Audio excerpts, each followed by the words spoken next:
Greetings, Collectamaniacs! It's time for the June physical media showcase where I show you all the physical media I got during June and tell you why I got them. So first off, I made good use of the 2 for £30 deal on 4Ks from Amazon. So I chose to get Event Horizon, which I had a really good fun time with when I first watched this on, I think it was on Prime Video. But this I thought would look absolutely fantastic in 4K, which is why I just had to have it. And considering this has the Blu-ray with it as well, I really couldn't say no. Now also, I got the 1970s King Kong. Now, you may be wondering, why on earth do you need to get this on 4K, Zach? You've got it on DVD and stuff in your King Kong collection, all that jazz. Why do you need it in 4K and with the Blu-ray?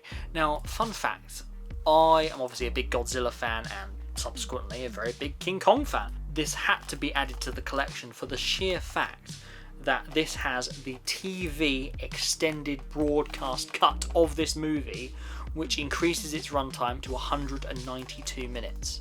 And that's a special feature. And considering that is over 3 hours long now, it is going to be a really interesting comparison to the likes of like the Peter Jackson King Kong, or obviously the Monsterverse King Kong, as that is something I've never seen before. And that also brings to mind the original 1980s Dune, which had an extended cut, which I've got on DVD off screen over there, which I still need to watch, which increases the runtime by like a considerable amount. And if anything, if this is anything to go by like on other physical media releases, the assembly cut of Alien 3, that is like half an hour longer than the theatrical cut. And personally, I would say on that Alien 3 is far better in the assembly cut than the theatrical. So, King Kong and Event Horizon, 4K and Blu-ray and a broadcast extended cut, £30. Great bargain. Continuing with Amazon, this is something I didn't expect to get, and that was Doctor Who The Celestial Toymaker Steelbook. So this is the Blu-ray. Obviously this is the animated reconstruction of the lost Doctor Who story, so I'll happily add that into my collection of Doctor Who Steelbooks. I've heard mixed things about this, that the animation style is a bit too abstract from the original story, but obviously they've only got production stills from that. So I don't know, I'm open to watching this to see quite what it's got in store. I'm pretty sure it's going to be pretty good, however way I look at it, because what we have to consider with these is they're doing the best with what they can, and I would much prefer to have it than not have it. Honestly, it's almost like what we could have. It's what we could have of these stories, and I would much prefer to have this filling a space in the collection, just so I can say that I've got all the classic Doctor Who's. And to be honest, you know, they've only got a few of these left to do, and I'm really excited to see what one they do next. Honestly, I always feel like I'm talking about 88 Films Asia collection. This is the Enchanting Ghost, which I got on a really good deal off of Amazon. I think it was only a couple of quid. And this is the Blu-ray edition, so that's happily going to fill that space. I think this is release 17 of the 88 Films Asia collection. Now, honestly, they've seemed to have made more of this particular line. I only thought they were going to stick with the 36 release line of the Asia collection, but they seem to be going up to 42 now, so it's going to be interesting to see what else they bring in. I'm actually particularly excited for Shadow Boxer, which is the sequel to The Spiritual Boxer, which we saw in the previous physical media showcase. So, The Enchanting Ghost, a step into the supernatural side of Asian cinema. Definitely interested in that. I'm looking forward to seeing what it has to offer. Staying along the same lines from Eureka, we have Mr. Vampire and the Hopping Mad, the Mr. Vampire sequels. We've got Mr. Vampire 2, Mr. Vampire 3, Mr. Vampire Saga 4, and Vampire vs. Vampire. The fifth one, actually, I think I'm quite interested in, because it's got a Eastern vampire, which is one of these hopping vampires, versus a European vampire, which sounds pretty cool. I mean, I saw Legend of the Seven Golden Vampires, and that was pretty peculiar, so hopefully it's along those same lines. I mean, I've heard these are good fun. again, another step into that kind of supernatural side of Eastern mythology, so that's going to be interesting to give them a watch, and I'm looking forward to it because I love especially the Hammer films that we have here in the UK, very much the vampires, werewolves, all that kind of folklore-y kind of horror movies. I think these are also very comedy based as well, so lots of physical comedy in here, so hopefully it's a good balance of the two. So stay tuned to see what I think of these. So it's time to move on to our first bundle from CEX this month. This is actually from a CEX I didn't expect to go to. This was over in Norfolk when I was visiting the dentist, of all things. Now, there I got Death Race, Jason Statham one. Honestly, I remember watching this, especially on the TV and things growing up, and it's the extended version, which I don't believe I've ever seen. I'm not sure how different it's actually going to be, but I remember enjoying this, and especially I do remember Death Race 2000, which is a very retro film, which I've I say recently, I think it was like last year sometime, I watched it with Jack and did like some kind of cross comparison with that and Buckaroo Banzai Across the Eighth Dimension. Anyway, there's about 5 or so sequels to this now, and I only thought there was like 1 or 2 after this, so hopefully after watching this on Blu-ray for the first time, it will kind of rekindle something in my psyche to kind of get me to seek out those other sequels that I haven't actually seen. Leon, the director's cut. Now, I had never actually seen this, and you know what?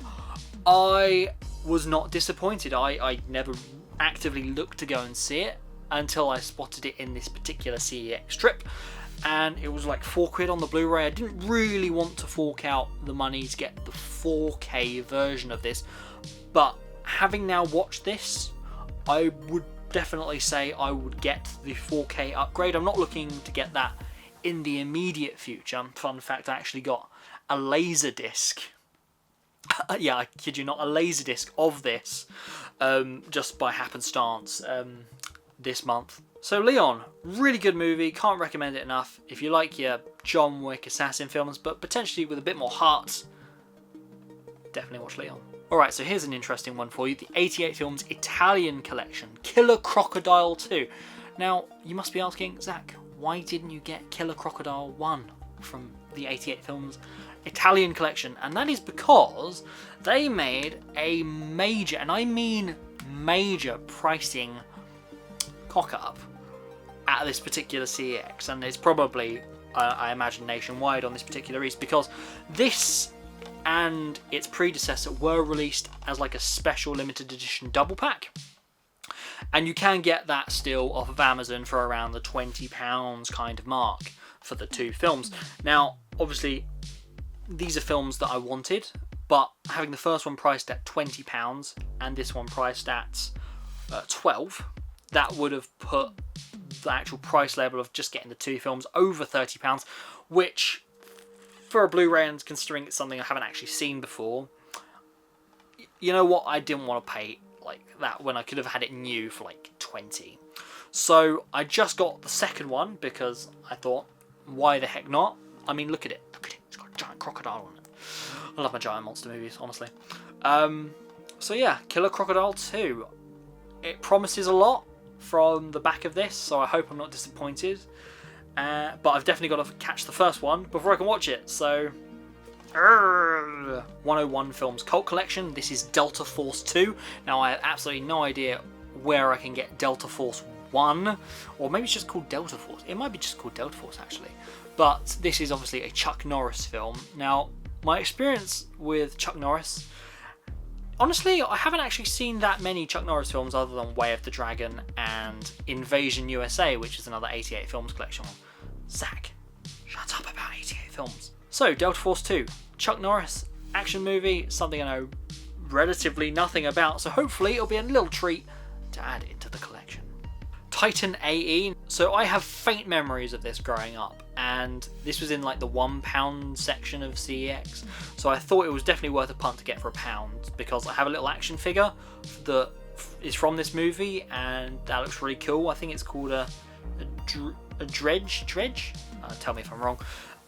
But yeah, hopefully it's as good as I remember, because I think this movie deserves some love. Stephen King's Cat's Eye. Now, I believe this is an anthology movie, and I can see by the back, and I think I saw a trailer for it a while ago, where you see like a little goblin creature thing, and that is really the main reason why I got this, because I recently watched the original Troll movie, and that's kind of piqued my interest into watching Troll 2 and seeking out some of the sequels to that, which should be really good. But it's got Drew Barrymore in it. It should be fun, I guess. I mean, if it's anything like Vault of Horror or what is it, Dr. Terror's House of Horrors or whatever it is, with Peter Cushing, it should be a good laugh. I mean, it's Stephen King. It's funny, right? No Retreat, No Surrender. Now, this actually came under a recommendation from Buzz, actually, because Jean-Claude Van Damme is playing the villain in this, of all things. Now, not often do you see Van Damme playing the villain. I think the only one I can ever really think of where he plays the villain is in Expendables 2, which I enjoyed for what it was, but obviously this is going to be along the lines of like Kickboxer and The Quest and all the things like that, typical Van Damme style. So it's going to be interesting to give it a watch and see if it's worth the recommendation. Honestly, don't bite my head off. Waspnado. Now, obviously, we've had the likes of Sharknado mentioned on here before, but this time, shock horror, get this, it's wasps. Now, obviously, I've talked countless times about my admiration for Asian cinema and Asian films and all that jazz. I got actually a more modern one, which is called Time and Tide from Eureka, and also another one called The Tiger, which kind of looks along the lines of Call of the Wild, I reckon, from what I can see of it. But these two titles are picked up from CEX. Relatively cheap, so I'm looking forward to seeing them. And hopefully, they'll be worth what I paid. So, moving on to your boutique Blu-rays. Oh, I hate saying boutique. Can we come up with a new name for, like, collector's Blu-rays, please? Because I really do not like calling these things boutique Blu-rays. I've mentioned this probably somewhere along the lines before, but I think it sounds a bit kind of, I don't know, a bit elitist, a bit kind of too cheesy. I don't know how to really describe it, but I just don't like the term boutique Blu-ray. But as you know, I'm a big Arrow Video fan, so I made use of the 2 for £40 deal on limited editions for the 4Ks, and I got Basket Case, a classic that I have never seen. Got the wonderful slipcover, and I believe there's a poster in here as well. I'm probably going to do an unboxing video on that. And I also got Madman, which was also one of the pre-orders, which is obviously a classic slasher movie from ye olden retro days, along the lines of The Burning or potentially Friday the 13th, etc, etc, etc. And this is one that I had never actually heard of before. So what's actually interesting about this is, from what it sounds like, it sounds almost remarkably similar to the likes of Hatchet, which is obviously a more recent series of movies, and surprisingly a bit like the film that just came out, which is called Inner Violet Nature. Now, we did do a review on the Zak and Buzz review of Inner Violet Nature, and we weren't particularly like enamored by that particular film, but hopefully, like a bit of retro nostalgia here, this should be a really nice, good quality release. And again, look forward to an unboxing video of this in the future. Honestly, it was going to happen. I went onto the 88 Films website and I did make some purchases. Dun dun dun. Now, I really do like 88 Films because from what I've seen, obviously they do the 88 Films Asia collection, the Italian collection, the Slasher collection, all these things. And obviously the 88 Films Vault collection, which again, they've released some more on that. So I haven't got a complete collection now, which is a bit of a shame, but along those lines, I did make some purchases, which then gave me discount codes to get further stuff, which I've also got here. But to start off, these were my first purchases from the website, and that was Shockwave, starring Peter Cushing. Now, this was a zombie movie starring Peter Cushing, obviously, and Nazi zombies, and I've been looking for this, actually, for a good long while, and I'm surprised I hadn't picked this up during my kind of zombie movie phase, as I was looking into the Zombie with an Eye series, and that's just a whole massive rabbit hole just for another video.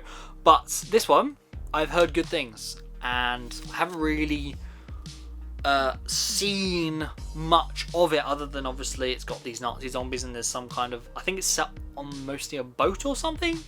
So it's going to be really exciting to actually give this a watch. And obviously I'm a big fan of Peter Cushing. Which leads me on to the next one, which is the 4K version of Count Dracula. Now, as you can see, it's got Christopher Lee on there. Love Christopher Lee. Christopher Lee is fabulous in everything. Well, except the Howling 2. Well, I mean, he's the best part of Howling 2. But in this, honestly, I did not expect to be surprised. I did not know until recently that there was another Christopher Lee Dracula movie. This is obviously not a Hammer production, but this does tout itself as being a more traditional take on Dracula from the original Bram Stoker novel. So it's going to be interesting to both compare this to his other Hammer horror outings as Dracula, as well as to the likes of Bram Stoker's Dracula with Gary Oldman.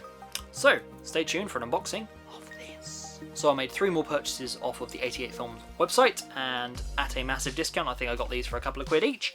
And that was The Boneyard, which was a funky looking zombie movie, which was literally on a special offer anyway, plus the discount. So I think that was definitely worth a punt to see what exactly that was about. And I look forward to seeing this in the not too distant future with Jack. Killer's Moon, which seems to be a decidedly British take on your slasher movie. I think this is including some kind of like group of psychopaths that escape from prison and terrorize a group of girls in some kind of hotel-y retreat thing in the Lake District. So, I mean, is this going to be Texas Chainsaw Massacre style? I don't know. But there's a guy wearing a bowler hat, and why not? And then probably the most crazy release of this particular physical media showcase, that is Surf Nazis Must Die. Now, I thought I'd seen it all. You had Mad Max in a post-apocalyptic world, but who would have thought surfing Nazis with chainsaw surfboards was a thing? I didn't know it was a thing. It is now, and I think this is definitely one that I can throw into the mix at a surprise movie night. So I have high expectations for this. Along the lines of Hell Comes to Frogtown. That would be really good if it's kind of that level. Or I remember, is it The New Barbarians or Warriors of the Wasteland? Anyway, one of those was actually pretty good. But yes, Surf Nazis Must Die. A couple of quid, definitely worth a purchase. So my final pickups for this month were Last House on the Left. This was another CEX trip. This is obviously kind of very much I Spit on Your Grave, Texas Chainsaw Massacre style, kind of really dark and nasty horror film. I am aware that Arrow Video recently released a 4K of this particular movie, but I wasn't entirely sure to fork out quite as much as they were asking for the 4K, so I got the Blu-ray secondhand from CEX. I think this was about £10. So you know what, for that I'm alright with whatever this has to offer. I'm definitely a horror fan, so I dare say I'm going to give this some good appreciation, and you never know, I might even recommend it to some of you. But if I'm completely wrong, I'm not going to be too fussed for 10 quid.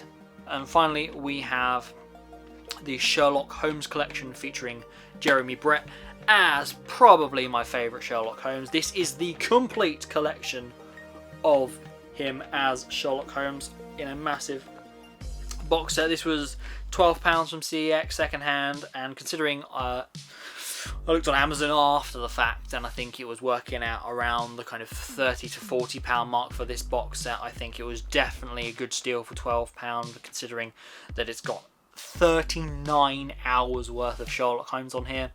I always catch some of these on the TV, and I always have a good fun laugh with them. They're always really good stories, done really well, and Jeremy Brett just has an outstanding performance as Sherlock Holmes. So I would definitely recommend these if you're a Sherlock Holmes fan. If you haven't seen them, probably he is my favourite Sherlock Holmes. I'm going to say it right there. Sherlock Holmes fans, definitely watch it. If you don't, you are missing a treat. So that was my physical media roundup for June. I hope you enjoyed it. It was great revisiting the titles that I obviously collected over this month, and I look forward to doing some further unboxing videos on especially like the Arrow video ones, the limited edition ones. They'll be really exciting to get into the nitty-gritty of those particular releases in the future. But until then, please like and subscribe to the channel and comment below any suggestions of further videos you'd like to see on the Collectamaniac side of Zak Wylde Productions. Till the next time, Collectamaniacs.